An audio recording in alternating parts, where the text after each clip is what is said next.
Well, hello everybody. In a moment I want to tell you why science education in South Africa is failing, will fail, and scientifically proven why it's destined to keep on failing. But first I want to show you something. Here we have a little circuit and we have a rain collector here. When I pour water in here,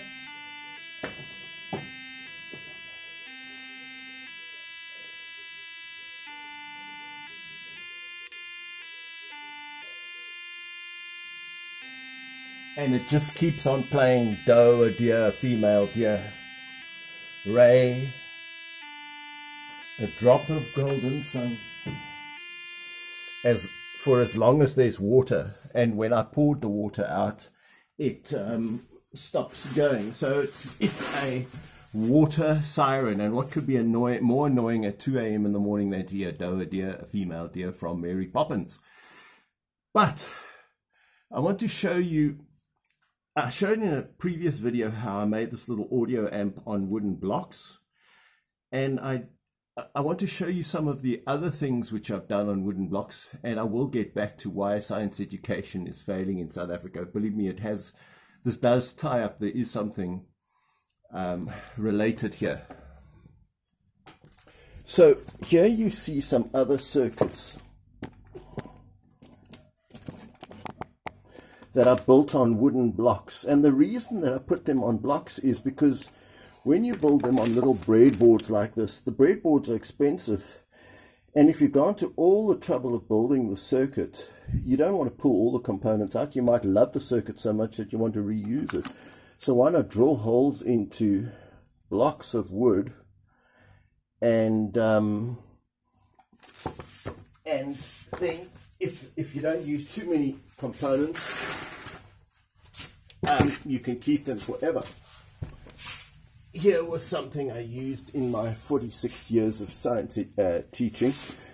You rolled a golf ball along here. It had two little eyes, and there was an LED that shone through there, and as the ball broke the beam of light, it started counting, and it counted the velocity here, and then as it crossed this beam, counted the velocity there and the time between the two eyes, and then it worked out the velocity of the golf ball. Supposedly useful in science. But to get back to why is it that education in South Africa is failing, is because we don't have a culture of science. So what is a culture of science? Now, do you see all these little projects here? Here, for example, here was my first little microprocessor. I used, I think it's called a ZIF socket. You used to put the chip in here, you'd program it, but you had to take the chip in and out. Then the next thing I got was a PIC programmer.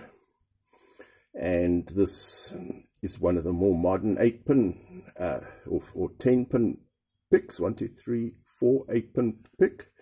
One of the more modern ones. And then I got an Arduino Uno, which was also very easy to program. And now that tune that I played was on a Pico, which is my all-time favorite microprocessor.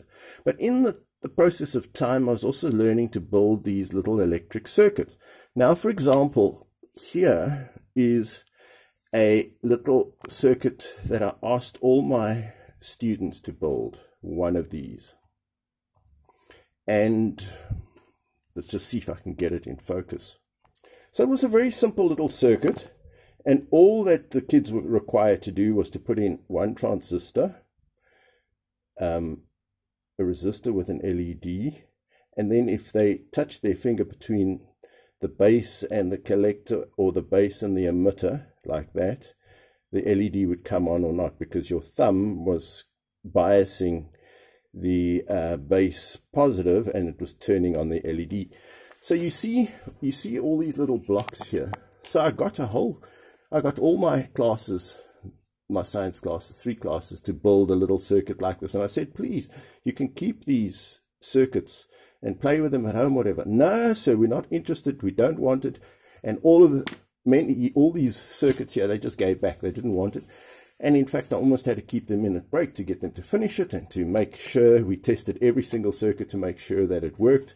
and they just disliked it because our students are used to just talking about science. So also in the past, I used to, because I love playing, I basically just play. I used to put my circuits on cardboard like this, and then I would write a note and show, okay, this uses a 555 timer, and here was the circuit. Whoops, upside down. There was the circuit, 555 timer, what it do, it made some sort of buzzing noise. So, but then again, it used the breadboard. What's this?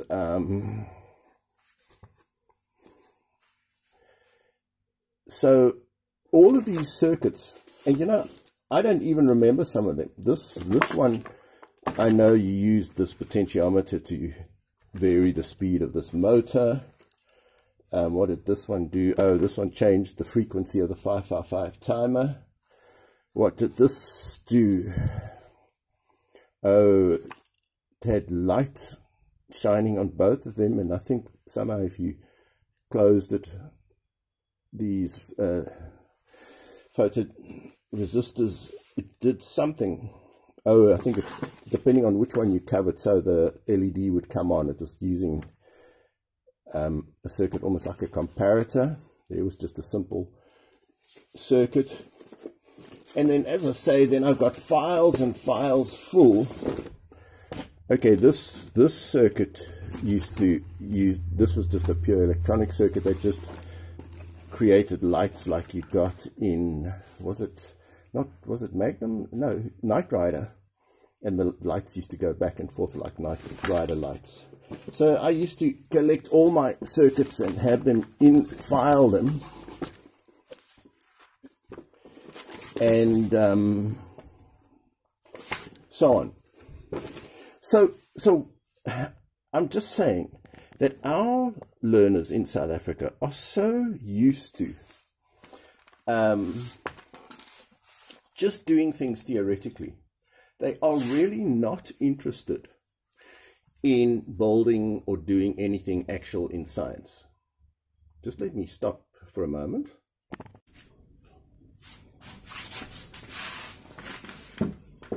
Now I want to get back to, we don't in South Africa have a culture of science. So what do I mean by a culture of science?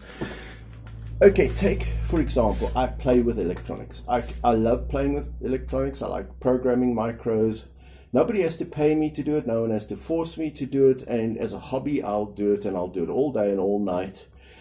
And I'll keep on doing it until I get it right. I may not even be good at it, but I do it. Now, in some countries, I guess you could say some South American countries, Argentina, Brazil, Spain, which is a European country, etc. And in Africa, some countries have a culture of football. They love football.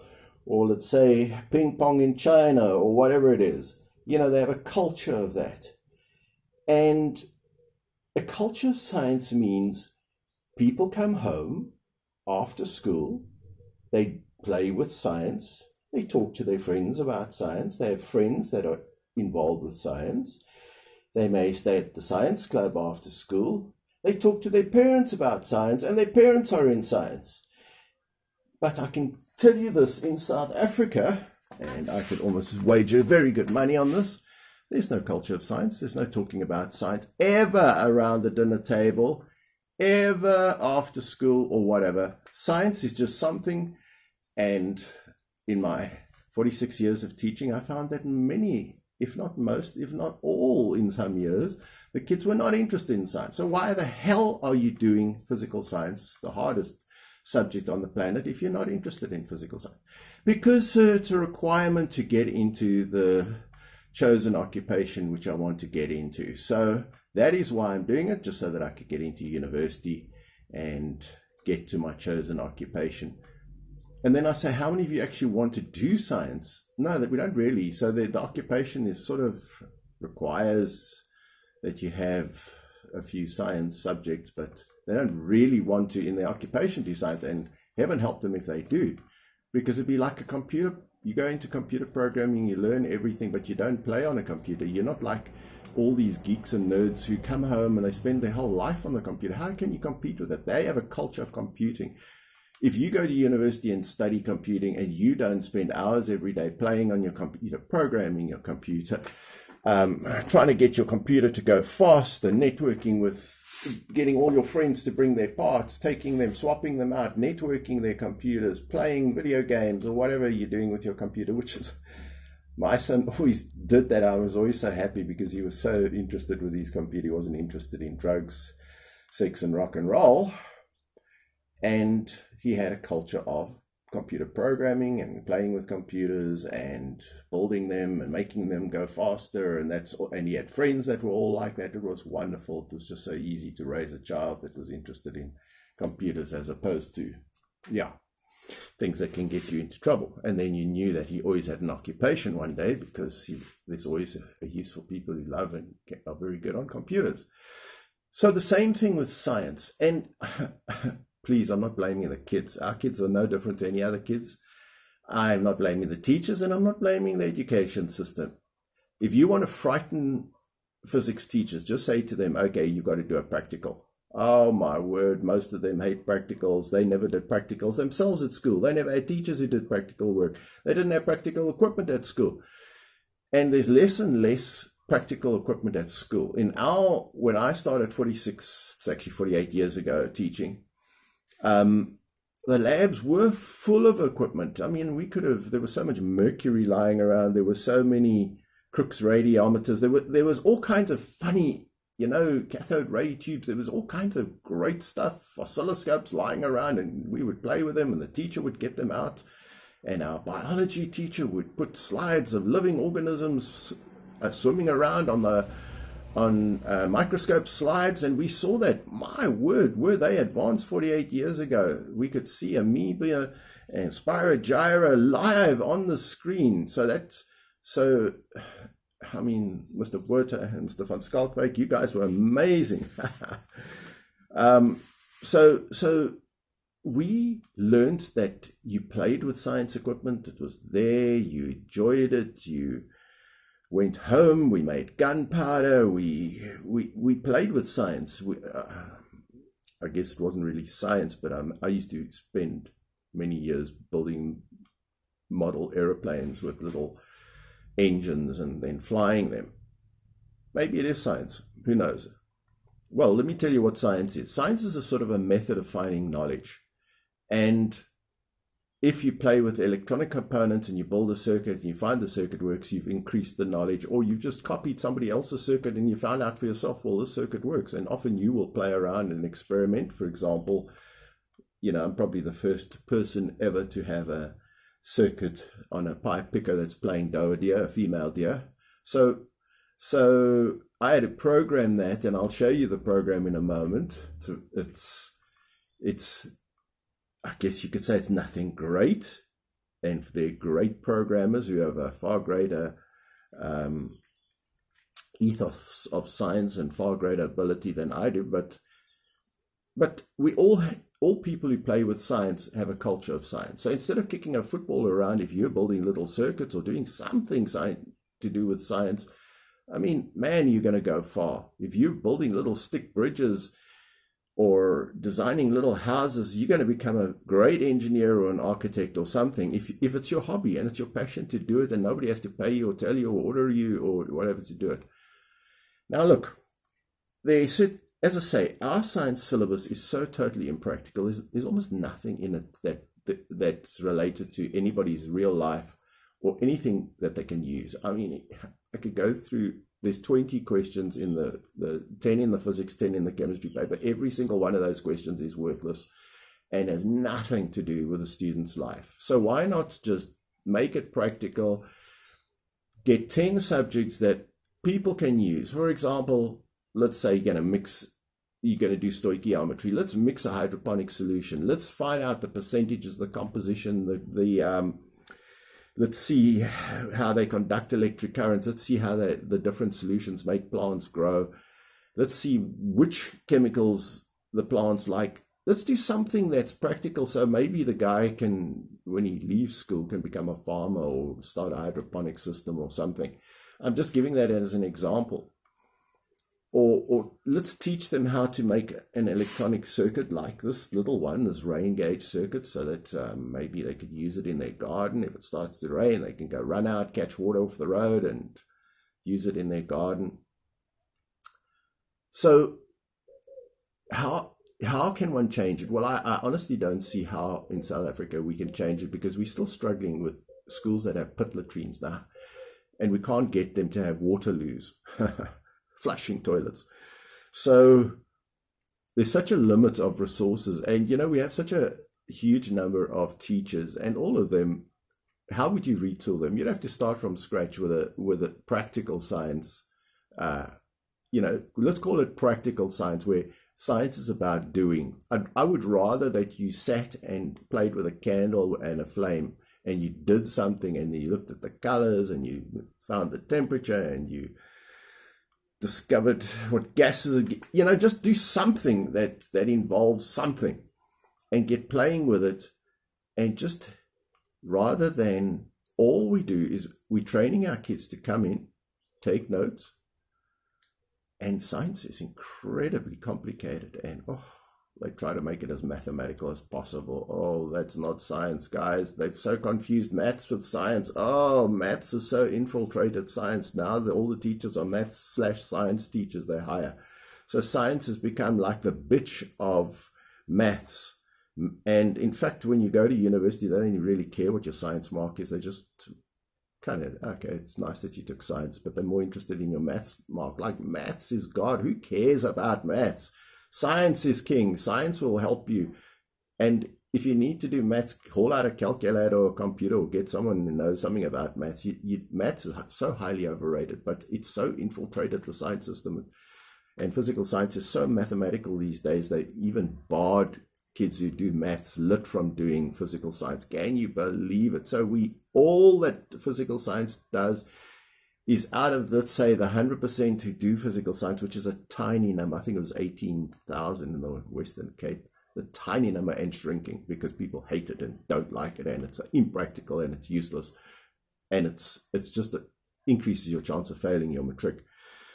So those who do it, I mean, yeah, they just do it out of compulsion to do it.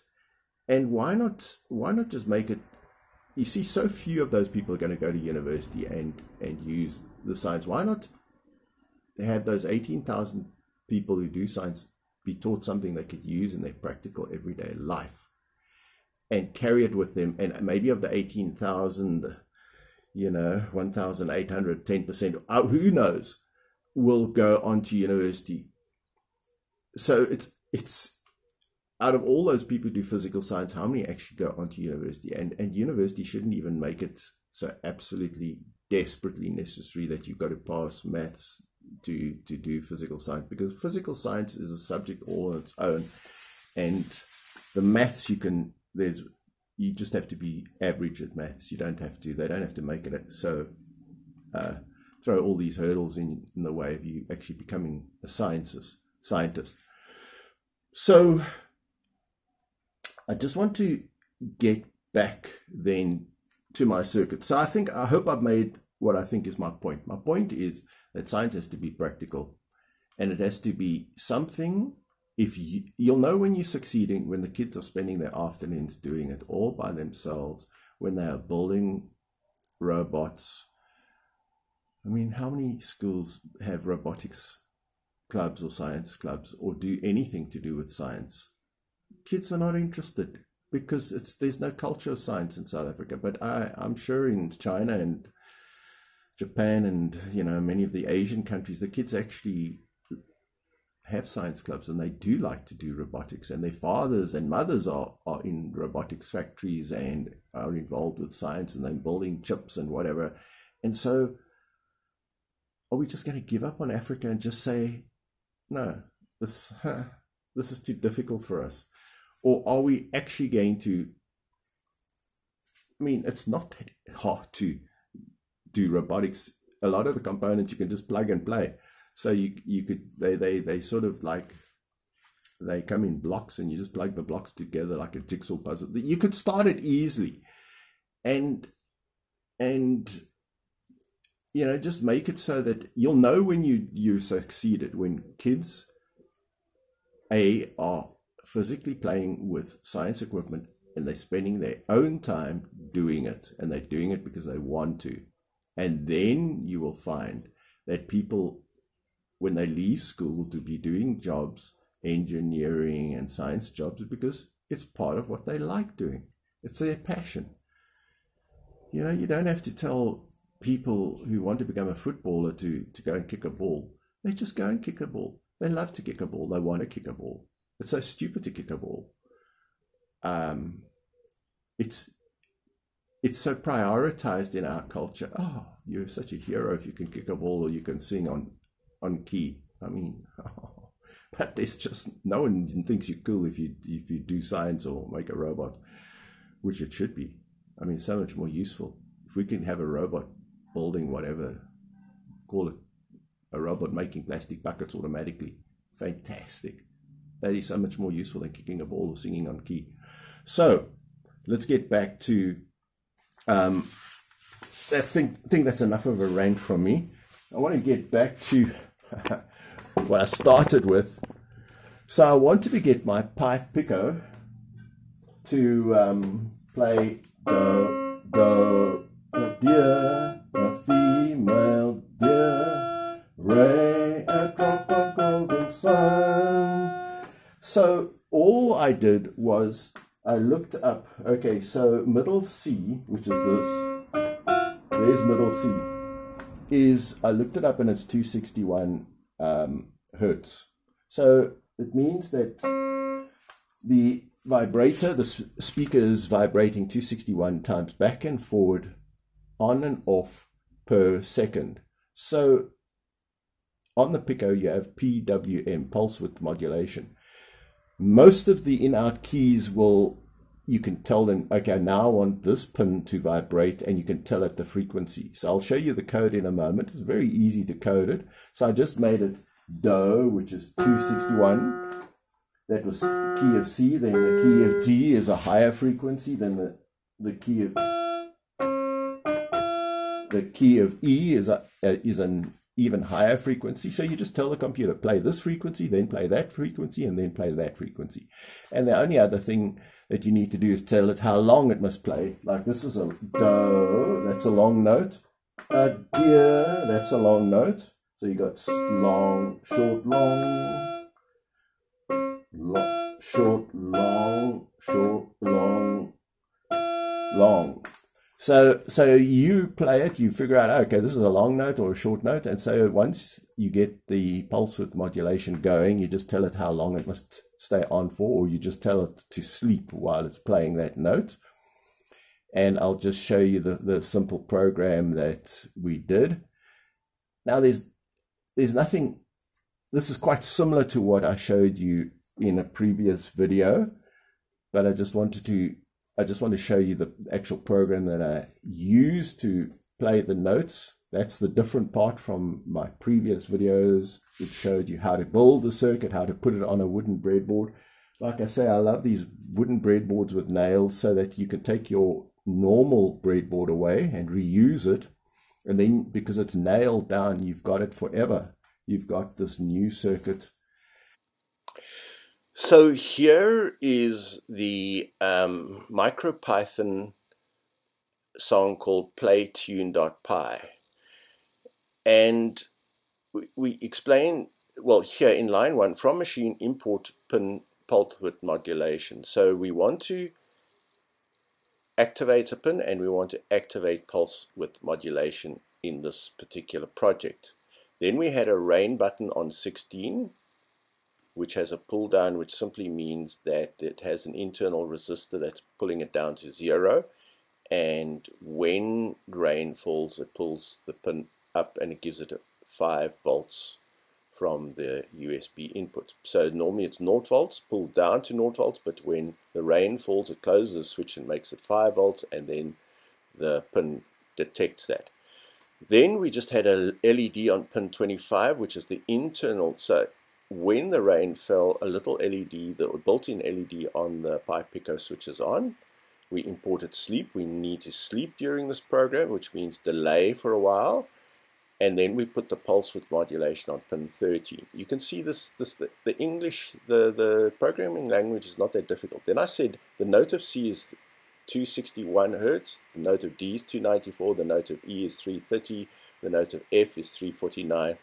And then I haven't figured out how to, well, I thought the easiest way to make it stop is just to play a frequency too high to hear, and then you have silence. So we can play C, D, E, C, E, C, E. So those are the notes, the only notes I need, and then silence. So we started with it silent. We set the duty cycle. Now this means the length of time during a wave that it actually is on for. This hardly matters, but we've set it on for half the time. So you just need that line. I don't even know why it says duty-U16. I do know that this is sort of using half the time it's on and half the time it's off, which is fine. We could change that value. Now while true just starts a continuous loop. If the rain button registers 1, meaning it's wet, then we switch our LED on the computer so I can see that it's wet. We set the pulse to a frequency of C, and we play C for 1 second. Then we set it to a pulse frequency of D, do, this is and it's a short note, half a second. Dear is E, sleep for 1 second. C again, and we sleep for half a second. Fee, sleep, that's a long note, sleep for 1 second. Male, deer. And so there's the first line, do, a deer, a female deer. Then here comes ray, a drop of golden sun. So all we're doing is setting a new frequency, the frequency of the note, and sleeping for the length of the note. And that's all there is to the program. So I just wanted to show you that. What I really actually wanted to do, was to get the circuit to bark. Now on my keyboard here, I can make it bark.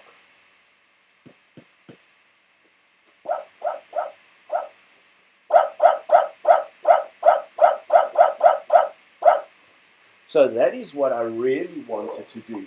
Instead of playing do, a deer, a female deer, I wanted when it started to rain, I wanted it to start barking. But I kind of looked it up, and on MicroPython it's difficult, but on CircuitPython it's easier. But I've loaded MicroPython. I don't feel like making the IED or the IDE, Integrated Development Environment, CircuitPython, just so that I can get my MicroPy to bark.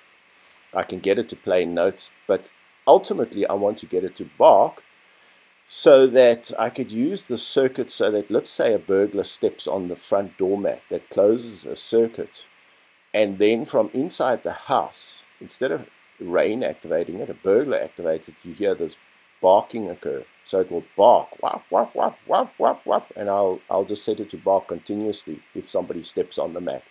So I think that's a great idea. And but I can't implement it at the moment in MicroPython, and I'm not going to bother to load CircuitPython. So I hope this clarifies a little bit about the problem that we face with education in South Africa.